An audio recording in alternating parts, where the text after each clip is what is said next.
She makes $96,000 a year, and her net worth is negative $38,000.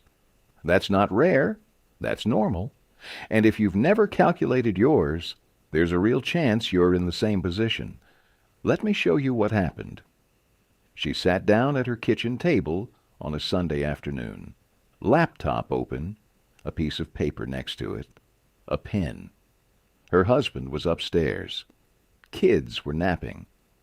And for the first time in 4 years of marriage, for the first time, period, she was going to actually add it all up. Every account, every loan, every credit card balance, the car payment, the student debt from 2014 that she'd been paying the minimum on because, other things came up. She thought it would take maybe 10 minutes. It took closer to 40. And at the end of those 40 minutes, she sat in her kitchen completely quiet, staring at a number she had never actually looked at before. Her household income, $96,000 a year. Her net worth, negative $38,000. If you make decent money but still feel like you're going nowhere, if you feel like the harder you work, the more there is to pay for, if you've never actually calculated your net worth because some part of you is scared of what you'll find, this is day 2 of 30-Day Money Fix. And in the next 15 minutes, you're going to do exactly what she did. You're going to find out where you actually stand. Before we get into this, I want to ask you to do something slightly different today. Don't just watch this video. Watch it with something to write on next to you. Because at the end of today, you're going to have an actual number, your net worth, written down in front of you. Not estimated, not, I think it's somewhere around. A real number. And you're going to feel one of two things when you see it. Relief or reckoning. Either way, that number is going to be more useful to you than anything you've done with your finances in the last 5 years. That's not an exaggeration. Now, one thing before we dive in. You won't see any slides, charts, or graphics in this video, and that's completely intentional. Here's why. When your brain sees a visual, it feels satisfied. It thinks it's learned something, and it stops actually storing the information. I'd rather you stay a little uncomfortable for the next few minutes because that discomfort is exactly what makes things stick. So listen. Write down what matters to you. Don't just let this play in the background while you're doing something else. This one requires your full attention. It's worth it. Let me give you 3 reasons why today is the most important video in this entire series. First, most people spend decades working, earning more, spending more, and never once ask the actual question, am I making progress? Not, do I have money right now? Am I making progress? Is there more on the asset side than the liability side? Is the gap closing, or is it quietly getting wider every year? We answer that today. Second, the Federal Reserve runs something called the Survey of Consumer Finances. It's the most comprehensive study of American household wealth ever conducted, published every 3 years, real data, not surveys from an app. Here's what it found. The median American family has a net worth of $192,700. Sounds almost okay, right? Until you find out that number includes home equity. Remove home equity and look only at liquid assets, checking, savings, investments, retirement accounts, minus all debt. And the median liquid net worth in America collapses to somewhere around $26,000 to $30,000 for the median family. Half of all American families are below that number. Third, there's a very specific type of person who gets the most out of today. You're making decent money. You're not broke, by most definitions, but you're also not building in any way you can clearly point to. There's income coming in, and there's always somewhere for it to go. And you're not entirely sure how you got here. If that's you, this is the video you've been putting off. Welcome to day 2 of 30-Day Money Fix. Today, we're going to calculate your personal net worth, and I'm going to show you how to use that number to actually change things. Yesterday, we talked about tracking, just the act of watching where your money actually goes.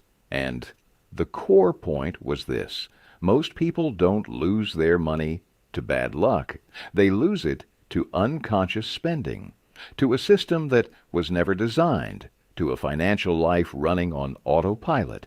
But spending tracking is only one instrument on the dashboard. Today, we're looking at the whole plane because net worth asks a completely different question than spending tracking.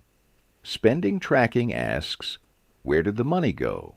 Net worth asks, after all of this, the income, the expenses, the debt, the savings, the assets, what have you actually built?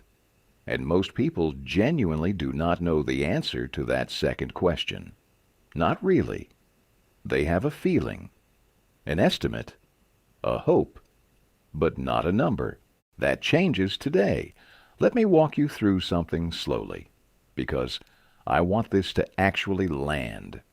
The Federal Reserve's Survey of Consumer Finances, published in 2022, their most recent data puts the median household net worth at $192,700.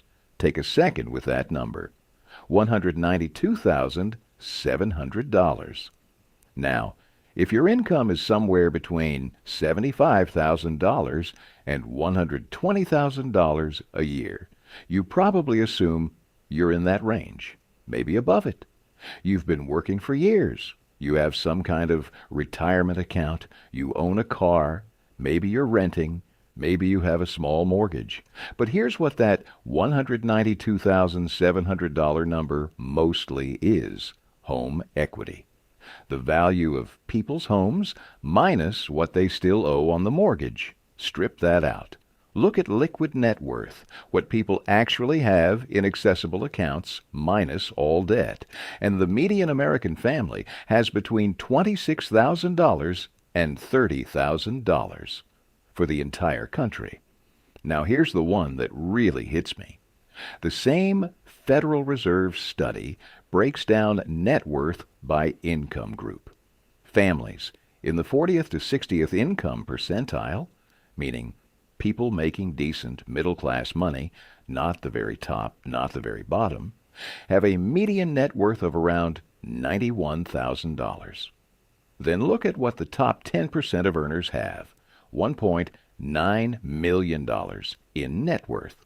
Same economy, same interest rates, same stock market, same America. The difference isn't just income. The difference is behavior. The difference is what people do with what they earn and whether they're measuring it. I want to say something that might take a second to settle in. Your salary is not your score. Read that again if you need to. Your salary is your speed, how fast money is coming in. Net worth is the distance you've actually traveled. You can run fast and go in circles. You can sprint for a decade and end up almost exactly where you started, if there's always somewhere for the money to go. A lot of people are doing exactly that right now. High income, high expenses, net worth that barely moves, or that they've never looked at. Thomas Stanley, the researcher who spent decades studying actual self-made millionaires for his book The Millionaire Next Door, made a distinction that stuck with me for years after I first read it. He called it income statement affluent versus balance sheet affluent. Income statement affluent. Your income looks impressive. Your lifestyle looks impressive. Your balance sheet, the actual accounting of what you own versus what you owe, is a different story. Balance sheet affluent. Maybe you drive a used car. Maybe you live in a modest house. You're not on anyone's radar as someone with money.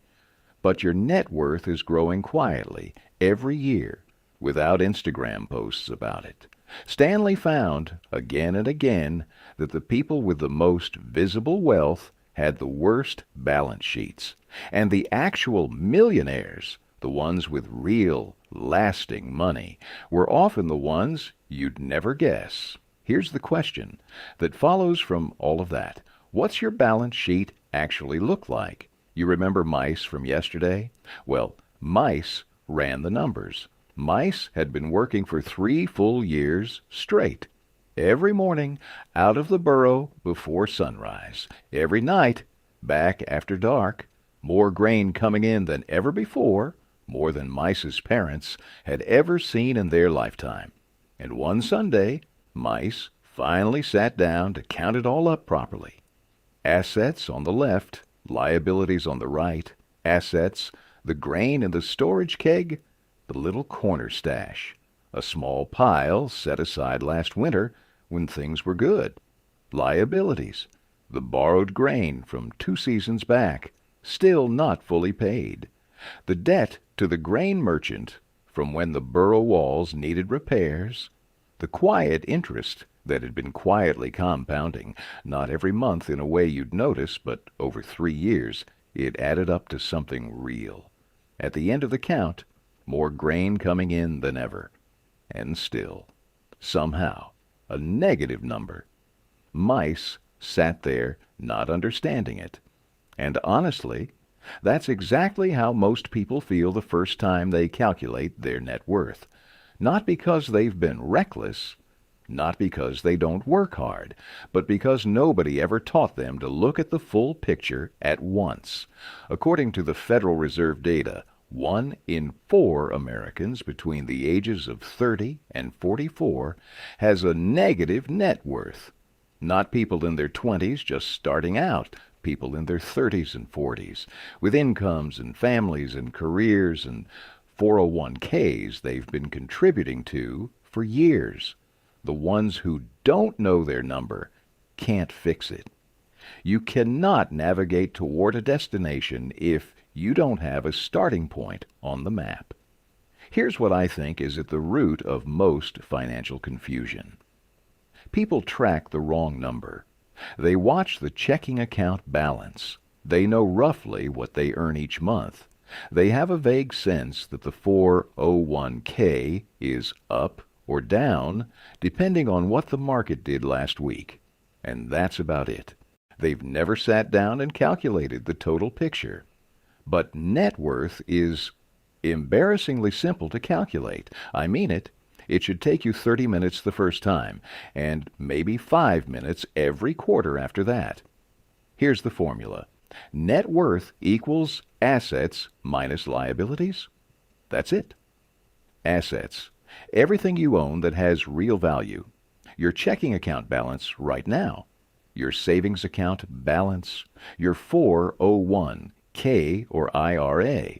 Today's current balance. Not what you've contributed. Any brokerage or investment accounts. The current market value of your car. Not what you paid for it. What it's actually worth today. If you own a home, its current estimated market value. Add those up. That's total assets. Liabilities. Everything you owe. Full balance on every credit card. Not the minimum payment. The entire balance. Student loan, total remaining principal.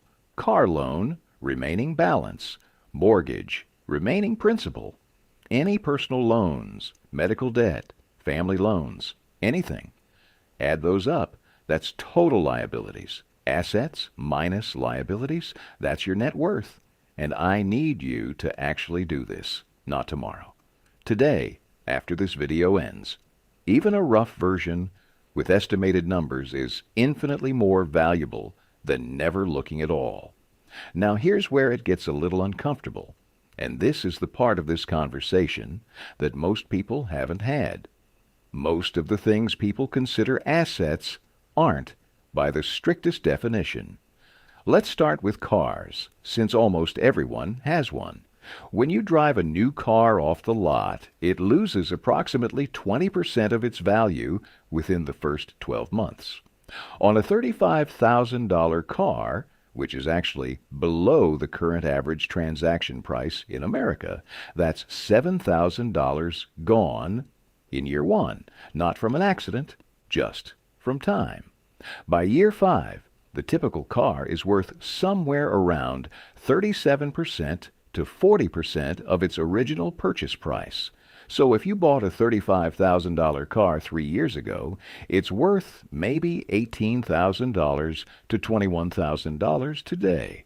And if you still owe $24,000 on the loan, that car is a negative asset on your balance sheet.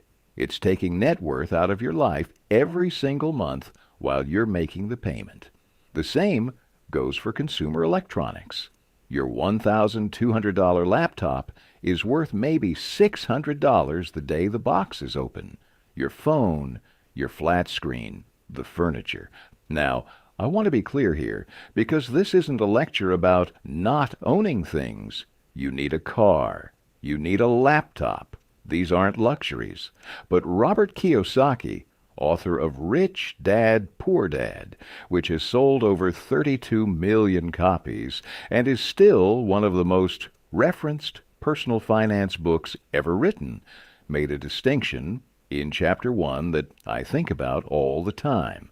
An asset is anything that puts money into your pocket. A liability is anything that takes money out of your pocket. By that definition, a car is a liability. A big house with a big mortgage is a liability. Almost everything in your living room is a liability. They take money out of your pocket every single month. That doesn't mean you shouldn't own them. It means you should stop counting them as wealth. The goal isn't to own nothing. The goal is to be honest about what your balance sheet actually looks like, and to start deliberately adding things that actually generate value over time. Now, I know some of you are thinking, okay, but my home is a real asset. Home equity is real, and you're not wrong. Home equity absolutely counts in your total net worth calculation. If your home is worth $380,000 and you owe $235,000 on the mortgage, that $145,000 of equity is genuinely yours. But here's the part that matters.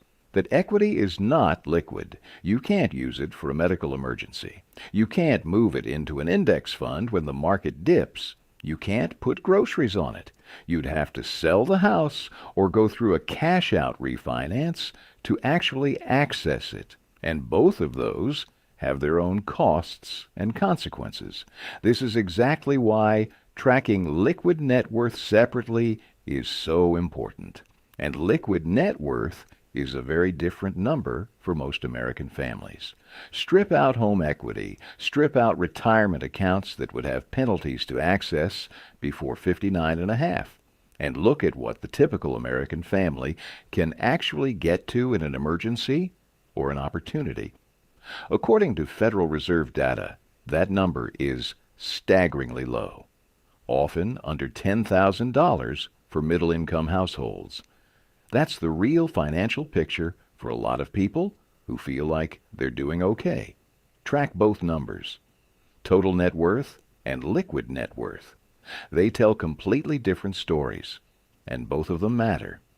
Here's something from Thomas Stanley's research that I've never forgotten. One of the most consistent patterns he found among actual self-made millionaires, people who built real net worth over time, not inherited wealth, was this: they tracked their net worth regularly. Not their paycheck, not their credit score, not their account balance on payday. Their net worth, their total balance sheet. They had a number. They updated it. And they made decisions based on whether that number was moving in the right direction. Middle-income households, the ones with solid incomes but limited actual accumulated wealth, typically tracked income and maybe their bank balance. They knew what came in. They had a general sense of what went out, but they didn't have a running net worth number. And people in serious financial trouble, they often tracked nothing, or they actively avoided looking.